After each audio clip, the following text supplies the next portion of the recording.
한국말로 된 기독교 서점에 가봤습니다. 거기에서 아주 재미있는 책의 제목을 발견했습니다. 각각 공통적으로 붙여져 있는 이름이었는데 제목은 교회 사용 설명서였습니다. 흥미로워서 펼쳐보았습니다. 한 책의 서문에 이렇게 쓰여져 있었습니다. 제가 읽어드리면, 반가워, 교회 처음이지. 교회에 정말 잘 왔어. 부모님 때문에 왔는지, 친구 따라 왔는지, 누군가가 전한 복음을 듣고 왔는지, 아니면 그냥 어쩌다 보니 왔는지 모르겠지만 어떻게 교회에 오게 되었는지는 아무 상관없어. 교회 왔다는 사실 자체가 중요하니까. 교회는 처음이라 많이 낯설고 어색할 거야. 교회에 오기는 했는데 다들 모여서 뭐 하는 건지 모르겠고, 그래서 이 책을 준비했어. 이 책은 교회 사용 설명서야. 우리가 어떤 물건을 사면 그 물건에 대한 설명서가 있잖아. 이 책은 교회에 처음 나온 사람이 어떻게 해야 하는지에 대한 설명서야. 교회 왜 다니는지, 교회 다니는 사람들은 도대체 뭘 믿는지, 교회 생활을 어떻게 해야 하는지를 설명해 놓았어.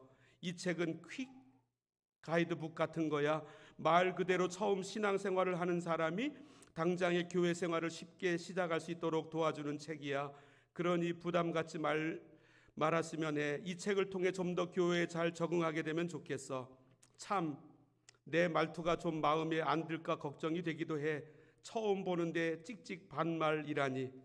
그냥 친한 친구나 편한 선배가 들려주는 이야기라고 생각하면 좋겠네. 그래야 좀 더 편하게 읽을 수 있을 것 같아. 이렇게 이야기하는 거니까. 마지막으로 다시 한번 말하고 싶다. 반가워. 정말 교회에 잘 왔어. 매우 흥미로운 내용입니다. 그런데 오늘 두 번째로 읽은 본문에서 이와 비슷한 이야기를 하고 있습니다. 오늘 두 번째로 읽은 본문이 말씀하는 교회 생활은 어떻게 하는가? 그것은 무엇이겠습니까? 첫 번째로 빚진 자 의식으로 교회 생활합니다. 2001년 한국에서 한 사업가가 무려 300억 원이나 되는 거금을 대전에 있는 카이스트에 기부하였습니다. 큰 화제가 되었습니다.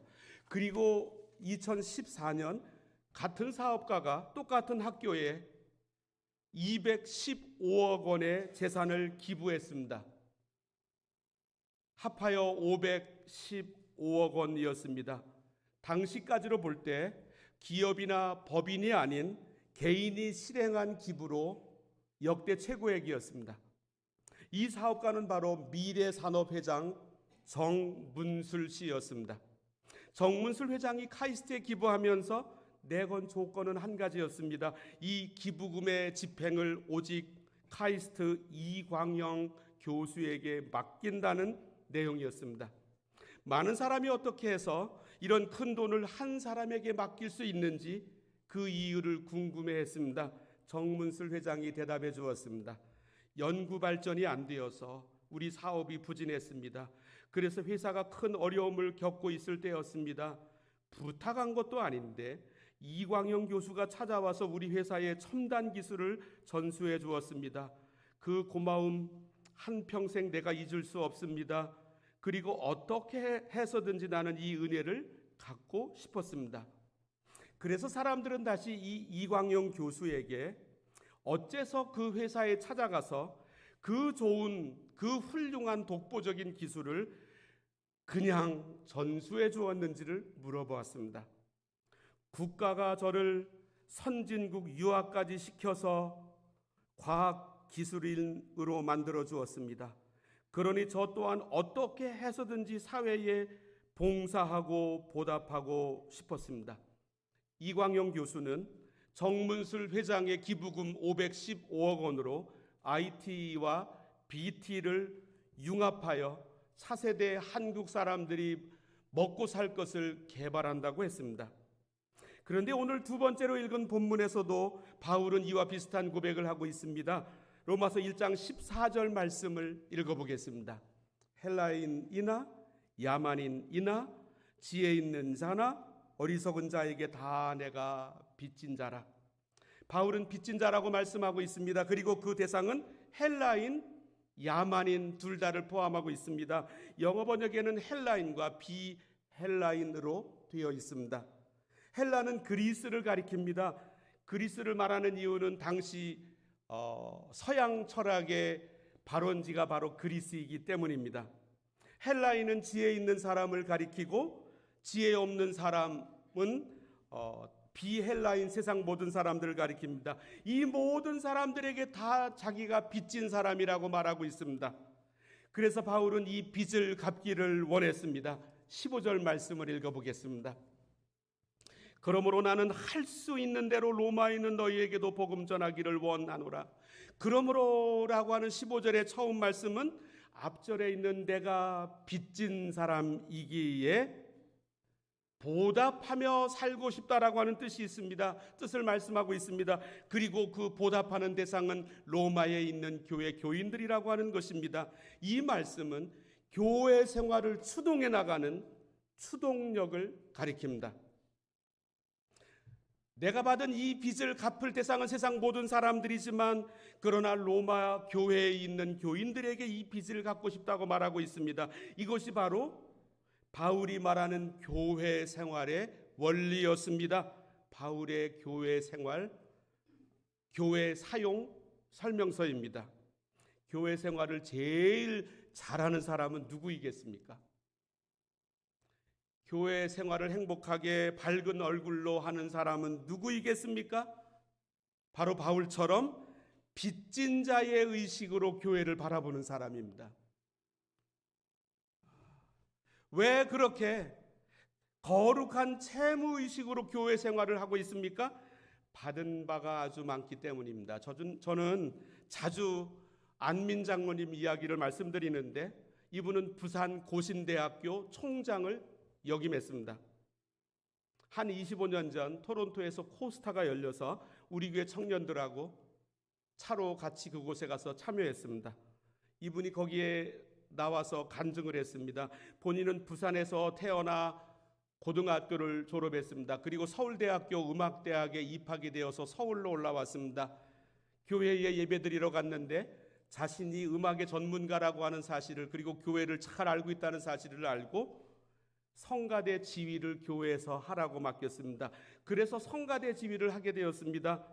그런데 장로님께서 주간에 나오라고 하셔서 나가봤더니 좋은 양복점으로 데리고 가시더랍니다. 양복 없이 교회에서 지휘하는 모습이 장로님에게 걸리셨던 것 같습니다. 그래서 이 안민 학생이 1학년 학생이 장로님에게 조금 얕은 등급으로 2벌을 사주십시오, 이렇게 부탁 말씀드렸고 장로님께서 흔쾌히 2벌의 양복을 사주셨다고 합니다. 그 양복을 입고 교회에서 내내 지휘를 했다고 합니다. 그래서 이분이 말씀하기를 토론토에 와서 저 그때 받은 사랑의 빚을 갚으러 여기에 왔습니다. 코스타에 참여하는 분들은 강사비를 받지 않습니다.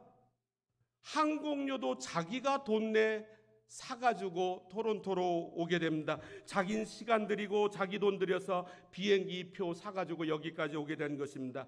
그 이유는 받은 사랑이 너무나 커서 그 사랑을 갚기 위해서입니다. 교회 생활을 잘하는 분들을 보면 하나같이 거룩한 채무의식으로 살아갑니다. 바울처럼 헬라인이나 야만인이나 지혜 있는 자나 어리석은 자에게 다 내가 빚진 자다. 이분들은 교회 생활하는 모습이 다릅니다. 빚 갚기 위하여, 거룩한 빚 갚기 위하여 교회에 나옵니다. 저는 이 본문을 읽는 가운데 그저께 어저께 많은 분들의 얼굴이 떠올랐습니다.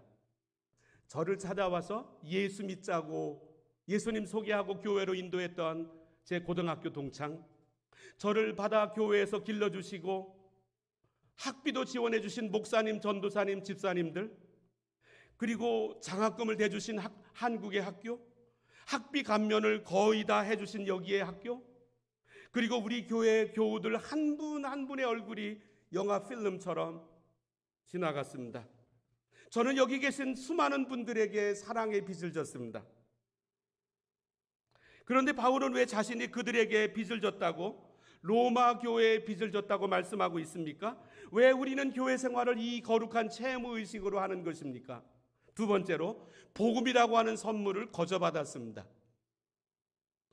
사랑이라고 하는 것은 몇 가지 특징이 있습니다. 사랑은 주고 싶은 마음입니다. 다른 하나는 사랑은 함께 있고 싶은 마음입니다. 더불어 살고 싶은 마음이 사랑입니다. 사랑은 결코 혼자 고독하게 지내는 것을 즐기지 않습니다. 그러므로 진정한 사랑의 마음이 있다라고 한다면 절대로 혼자 지내지 못합니다. 언제까지나 사랑하는 이들과 함께 있고 싶어하고 같이 지내는 것이 그렇게 즐겁습니다. 내 이 기쁜 마음을 함께 나누고 싶은 것입니다. 사랑은 물질적인 차원에 머무르지 않습니다. 더 높은 차원에서 함께 있고 싶어하는 마음이 바로 사랑입니다. 그렇기 때문에 하나님께서 우리에게 사랑을 나타내 주실 때 자신의 기쁘신 마음을 우리들과 함께 나누고 싶은 데에서 출발하셨습니다. 이 사랑을 바울이 흠뻑 받았습니다. 바울은 교회를 핍박하는데 1인자였습니다. 그때 그가 어떻게 교회를 얼마나 핍박했는지 사도행전 9장을 읽어보면 사울이 주의 제자들에 대하여 여전히 위협과 살기가 등등하여 대제사장에게 가서 다메섹 여러 회당에 가져갈 공문을 청하니 이는 만일 그 도를 따르는 사람을 만나면 남녀를 막론하고 결박하여 예루살렘으로 잡아오려 함이라. 그런데 놀라운 일이 그에게 일어났습니다. 핍박하러 가는 그에게 예수님이 찾아오셨습니다. 사울이 길을 가다가 다메섹에 가까이 이르더니 호련히 하늘로부터 빛이 그를 둘러 비치는지라. 땅에 엎드려져 들음에 소리가 있어 이르되 사울아 사울아 내가 어찌하여 나를 박해하느냐 하시거늘 대답하되 주여 누구시니까? 이르시되 나는 내가 박해하는 예수라. 너는 일어나 시내로 들어가라. 네가 행할 것을 네게 이를 자가 있느니라. 이 말씀을 들려주셨습니다. 그리고 거의 동시에 다마스커스에 사는 아나니아라고 하는 사람에게 예수님이 찾아가셨습니다. 그로 하여금 이 사울을 바울을 만나라고 하신 것입니다. 아나니아가 보기에 바울은 만나기에 굉장히 거북한 사람이었습니다. 예수 믿는다는 사실만 하면 잡아다가 예루살렘 대제사장에게 넘긴다고 하는데 어떻게 이렇게 만날 수가 있겠습니까? 그러나 예수님의 말씀을 따라 바울을 찾아갔습니다. 아나니아가 떠나 그 집에 들어가서 그에게 안수하여 이르되 형제 사울아 주 곧 네가 오는 길에서 나타나셨던 예수께서 나를 보내어 너로 다시 보게 하시고 성령으로 충만하게 하신다 하니 즉시 사울의 눈에서 빈들 같은 것이 벗어져 다시 보게 된지라. 일어나 세례를 받고. 바울은 이 사실을 생각할 때마다 이해할 수가 없었습니다. 신약 성경에는 그가 왜 이해할 수 없었는지 이유를 여러 군데서 말씀하는데 고린도전서 15장에 맨 나중에 만삭되어 나지 못한 자 같은 내게도 보이셨느니라. 누가 옆에서 덜 떨어진 사람이라고 나에게 말한다면 분노가 일어납니다. 그러나 바울은 신앙적으로 볼 때 만삭되지 못하여 난 자와 같았습니다. 제대로 된 인간이 아니었습니다. 그런데 자기가 제대로 된 인간이었다고 스스로 생각했습니다. 그래서 교회를 핍박했습니다. 그런데 예수님이 이런 나를 찾아오셨습니다. 사랑하신다고. 바울은 나중에 디모데전서에서 이렇게 고백합니다. 내가 전에는 비방자요 박해자요 폭행자였으나 도리어 긍휼을 입은 것은 내가 믿지 아니할 때에 알지 못하고 행하였음이라. 그리고 이어서 죄인 중에 내가 괴순이라. 그러나 내가 긍휼을 입은 까닭은 예수 그리스도께서 내게 먼저 일체 오래 참으심을 보이사. 데니얼 휘틀이라고 하는 분은 미국 남북전쟁 시대에 사는 분입니다. 매사추세츠 주에서 태어나 거의 일생을 그 주를 중심으로 보냈습니다. 남북전쟁에 참여했습니다. 그의 계급은 소령이었습니다. 그런데 전쟁으로 인해 오른팔이 잘려져 나갔습니다. 야전병원에 입원하여 치료를 받고 있었습니다. 어느 날 심심하여 읽을 거리를 찾았는데 신약 성경이 눈에 들어왔습니다. 읽어보았습니다. 그랬더니 마음에 와닿는 구절은 있었지만 이해는 잘 되지 않았습니다. 그러던 어느 날 휘틀이 한밤중에 잠을 자고 있었습니다. 간수가 와서 급하게 그를 깨웠습니다. 한 병사가 죽어가면서 자기를 위하여 기도해 줄 사람을 찾는다는 것이었습니다. 휘틀은 나는 그런 사람이 못 된다고 거절했습니다. 하지만 당신은 크리스천이 분명하오. 나는 당신이 열심히 성경 읽는 것을 보았소 하면서 간수가 재촉했습니다. 하는 수 없이 휘틀은 죽어가는 소년 병사 방으로 갔습니다. 그리고 그때의 일을 회상하며 이렇게 적었습니다. 나는 병사의 손을 잡고 무릎을 꿇었다. 짤막한 말로 먼저 내 죄를 고백하고 용서해달라고 그리스도께 기도하였다. 나는 즉시 주께서 내 죄를 용서해 주셨음을 믿게 되었다. 그리고 나는 그 소년을 위해 간절히 기도하였다. 두려움에 울부짖던 소년은 내가 하나님의 구원의 약속을 믿게 해주소서 하고 기도하자 순간 조용해지더니 내 손을 꽉 잡았다. 내가 꿇었던 무릎을 펴고 일어나자 그는 이미 죽어 있었다. 그의 눈물 어린 얼굴에는 평안이 가득하였다. 나는 믿을 수 없었지만 굳게 믿었다. 하나님께서 그에게 그리스도를 알려주시기 위해 나를 강제로 이끄신 것이었다. 그리고 나를 통하여 그리스도의 보혈의 공로로 죄사함을 선포하게 하신 것이었다. 나는 하늘나라에서 그 소년을 만나기를 고대한다. 이 감동이 계속 남아 있었고 이 감동을 시로 적었습니다. 그리고 나중에 맥나한이라고 하는 분이 곡을 붙였습니다. 이 곡이 전 세계로 퍼져나가서 우리에게까지 왔습니다. 하나님의 은혜로 있을 데 없는 자 왜 구속하여 주는지 난 알 수 없도다. 왜 내게 성령 주셔서 내 마음 감동해? 주 예수 믿게 하는지 난 알 수 없도다. 왜 내게 굳센 믿음과 또 복음 주셔서 내 마음이 항상 변한지 난 알 수 없도다. 이 찬송가는 내가 구원받았다는 이 사실이 아무리 보아도 이해가 되지 않는다는 고백입니다. 바울의 고백처럼. 돌아보니 죽어가던 이 소년 병사는 나 휘트를 살리려고 하나님께서 강제로 만들어주신 환경이었습니다. 이 소년 때문에 자기 자신도 예수님을 구주라고 고백할 수 있었습니다. 이 얼마나 대단한 사랑이겠습니까? 이 놀라운 소식을 담은 용어가 있습니다. 16절과 17절을 읽어보겠습니다. 내가 복음을 부끄러워하지 아니하노니 이 복음은 모든 믿는 자에게 구원을 주시는 하나님의 능력이 됨이라. 먼저는 유대인에게요 그리고 헬라인에게로다. 17절 복음에는 하나님의 의가 나타나서 믿음으로 믿음에 이르게 하나니 기록된 바 오직 의인은 믿음으로 말미암아 살리라 함과 같으니라. 오늘 본문에서 바울은 복음이라고 하는 말씀을 5번이나 반복하고 있습니다. 복음이라고 하는 말은 복된 소식이란 뜻입니다. 5번이나 반복하여 말씀하는 이유는 우리 인생의 소망은 오직 복음 하나뿐이라고 하는 것입니다. 복음이란 왜 복된 소식이냐 하면 이 세상에 있는 모든 보석보다 하나님은 나를 더 가치 있는 존재로 여기신다는 소식이기 때문입니다. 우리 하나님께서 내 문제를 이미 다 해결해 주셨다는 소식입니다. 그 예 중에 하나가 이스라엘 백성들입니다. 이스라엘 백성들은 원래부터 하나님의 백성이 아니었습니다. 힘이 센 나라도 아니었고 도덕적으로 또는 문화적으로 영향을 미치던 사람도 아니었습니다. 방랑하던 사막 유목민들이었습니다.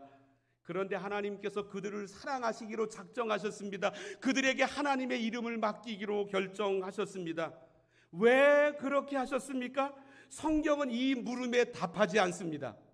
다만 놀라운 신비가 이 사랑으로 나타났다라고 하는 말씀밖에 하지 않습니다. 이스라엘 민족은 하나님의 사랑을 받을 만한 일을 하나도 한 적이 없습니다. 그러나 하나님께서 이스라엘을 사랑하셨고 하나님의 이름을 그들에게 맡기셨습니다. 이러한 놀라우신 하나님의 사랑을 탁월하게 해석한 사람 중에 하나가 종교개혁가 마틴 루터입니다. 그는 말하기를 우리는 사랑스럽기 때문에 사랑받는 것이 아니다. 사랑받기 때문에 사랑스러워진다. 우리가 사랑스럽기 때문에 하나님이 사랑하신 거 아닙니다. 하나님이 먼저 우리를 사랑하셨기 때문에 우리가 하나님의 사랑으로 자꾸 변화되어 가기 때문입니다. 우리에게 있어서 진짜로 큰 문제는 우리가 무엇을 잘했느냐 못했느냐에 있지 않습니다. 우리에게 정말로 큰 문제는 하나님이 우리를 얼마나 사랑하는가를 제대로 깨닫지 못하는 데 있고 자주 잊어버린다는 데 있습니다. 우리 예수 믿는 사람과 교회 밖에 있는 사람의 근본적인 차이가 무엇입니까? 우리가 그분들보다 조금이라도 무엇인가 난데가 있다는 사실 여기에 있습니까? 그게 아니고 하나님이 나를 사랑하신다는 이 놀라운 사실을 묵상하는 사람이 바로 예수 믿는 사람들이고, 이 사랑 때문에 감격하여 살아간다는 사람들이 바로 교회 안에 있는 우리들입니다. 그 외에는 다를 것이 없습니다. 정말로 복된 소식은 하나님은 내가 완전해질 때까지 기다리는 분이 아니시라고 하는 사실입니다. 우리를 먼저 사랑하십니다. 윌리몬이라고 하는 미국 목사님 말씀하기를, 우리가 정말 무조건적이고 무한하고 절대적인 하나님의 사랑을 느끼기 전에는 사실상 자기 자신에 대해 완전히 정직할 수가 없다. 내 모습이 적나라하게 다 드러난다 할지라도 하나님은 절대로 나를 무너뜨리지 않으신다라고 하는 확신이 있을 때 나를 다른 사람 앞이나 나 자신에게 기꺼이 드러낼 수 있습니다. 내 모습이 적나라하게 드러난다 할지라도 하나님은 절대로 나를 무너뜨리지 않으신다는 이 확신이 있을 때만, 그러기 전에는 다른 사람에게, 자기 자신에게 정직하지 않습니다. 자기를 방어하느라고 급급하고. 우리들에게 있어서 죄가 있다면 가장 큰 죄는 무엇이겠습니까? 우리가 무엇을 행했다거나 우리가 무엇을 하지 않았다는 데 있는 것이 아니라 하나님의 사랑을 완전히 잊어버렸거나 하나님의 사랑을 완전히 무시했다는 데 있습니다. 신앙이란 그분이 나를 찾아오셨다는 이 사실에서 시작합니다. 이게 복음입니다. 이게 기쁜 소식입니다. 이게 인류의 소망입니다. 복음의 내용을 한마디로 요약해 보면 예수님이라고 하는 인물 속에 나타난 십자가의 죽으심과 부활입니다. 9절 말씀을 읽어보겠습니다. 내가 그의 아들의 복음 안에서, 이 복음이라고 하는 말씀을 설명하면서 그의 아들, 하나님의 아들 예수님을 말씀하고 있습니다. 예수님의 생애를 통하여 이 복음이 나타났습니다. 하나님께서 우리에게 무슨 대가를 지불하라고 하지 않으셨습니다. 예수님 안에서 우리에게 필요한 모든 대가가 완전히 지불되었습니다. 이미 지불되었습니다. 내가 보기에 내게 어떠한 이중성이 있던 상관없이 여기에 필요한 모든 대가를 우리 예수님께서 완전히 지불하셨습니다. 예수님 안에서 우리 안에 있는 모든 문제를 하나님이 이미 해결해 주셨습니다. 우리가 이미 깨닫기도 전에 먼저 하신 사랑으로. 이렇게 사랑하신 다음에 영원까지 사랑하십니다. 이 놀라우신 사랑에 붙들리기만 하면 자기 자신에 대하여도 자유로워지고 남들에게 나의 약점을 개방할 수 있는 자유가 샘솟습니다. 그러기 전에는 나를 보호하기 위하여 급급합니다. 우리는 사랑의 빚을 하나님으로부터 졌습니다. 복음의 빚을 졌습니다. 이 복음의 빚을 어떻게 갚습니까? 세 번째, 거룩한 채무의식은 로마까지 품에 넣습니다. 이 광영 교수는 미래 산업으로부터 무엇을 받았던 사람이 아니었습니다. 그럼에도 불구하고 자신에게 있던 독보적인 기술을 무료로 그들에게 전수해 주었습니다. 그래서 미래 산업이 일어났습니다. 그러자 사람들은 이광영 교수에게 어째서 그 회사에 찾아가서 그 좋은 훌륭한 독보적인 기술을 그냥 전수해 주었는지 물었습니다. 국가가 저를 선진국 유학까지 시켜서 과학 기술인으로 만들어 주었습니다. 그러니 저 또한 어떻게 해서든지 사회에 봉사하고 보답하고 싶었습니다. 우리는 부모로부터 사랑을 받아 태어나 여기까지 왔습니다. 그런데 부모에게 그 사랑은 못 갚습니다. 저는 지금까지 부모로부터 받은 사랑을 부모에게 되갚았다는 말을 들어본 적이 없습니다. 대신 그 사랑을 부모가 아닌 자식에게 갚습니다. 이것은 비단 부모와 자식과의 관계뿐만이 아닙니다. 우리는 A로부터 사랑을 받고 그 받은 사랑을 B에게 갚으며 살아갑니다. 이게 사랑의 원리입니다. 바울은 예수님으로부터 사랑받았습니다. 아나니아로부터 사랑받았습니다. 바울은 그 사랑을 예수님이 아닌 아나니아가 아닌 로마에 있는 교인들에게 갚는다고 말씀하고 있습니다. 바울은 이때까지 한 번도 로마, 당시의 세계의 수도, 모든 길이 로마로 통한다는 그곳에 가본 적이 없었습니다. 단지 로마 교회 소식을 들었을 뿐이었습니다. 자기가 아는 수많은 사람들이 로마에 살고 있었을 뿐이었습니다. 바울과 로마 교회는 아무런 상관이 없었습니다. 그러나 바울은 그 먼 로마 교회를 향하여 예수님으로부터 받은 사랑을 갖고 싶었습니다. 먼저 로마를 향하여 간절히 기도합니다. 9절 말씀을 읽어보겠습니다. 내가 그의 아들의 복음 안에서 내 심령으로 섬기는 하나님이 나의 증인이 되시거니와 항상 내 기도에 쉬지 않고 너희를 말하며. 누가 뭐라고 하지도 않았는데 로마를 향하여 뜨거운 마음으로 그는 기도해 왔습니다. 그리고 그들에게 나누어 주기를 원했습니다. 그 나눔의 내용은 복음이었습니다. 15절을 읽어보겠습니다. 그러므로 나는 할 수 있는 대로 로마에 있는 너희에게도 복음 전하기를 원하노라. 왜냐하면 복음만이 인류의 소망이기 때문에. 그래서 그는 로마로 가기를 그토록 원했습니다. 10절부터 13절까지 말씀을 읽어보겠습니다.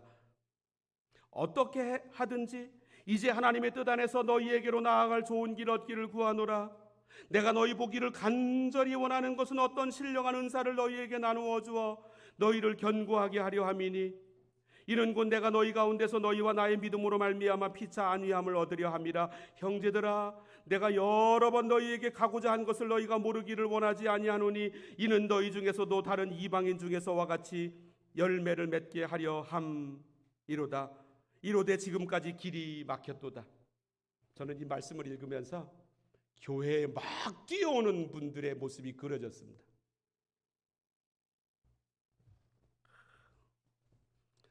교회 생활을 내가 받은 이 빚진 자의 거룩한 채무의식으로 사는 사람은 교회에 뛰어옵니다. 그리고 나누기를 원합니다. 11절 말씀을 다시 읽어보겠습니다. 내가 너희 보기를 간절히 원하는 것은 어떤 신령한 은사를 너희에게 나누어 줘 너희를 견고하게 하려 함이니. 나는 교회에 뛰어갑니다. 저 사람을 세우기 위하여 내게 있는 신령한 은사 복음을 통하여. 그래서 내 시간도 나누고 또 내게 있는 말씀도 간증도 나누고 복음도 나누고. 왜 우리는 불었건 아프리카까지 갑니까? 왜 그들을 초청합니까? 왜 그들을 위하여 기도합니까? 복음의 빚을 갚는 유일한 방법이기 때문입니다. 하나님이 우리를 이렇게 부르십니다. 기도하십니다. 하나님 아버지,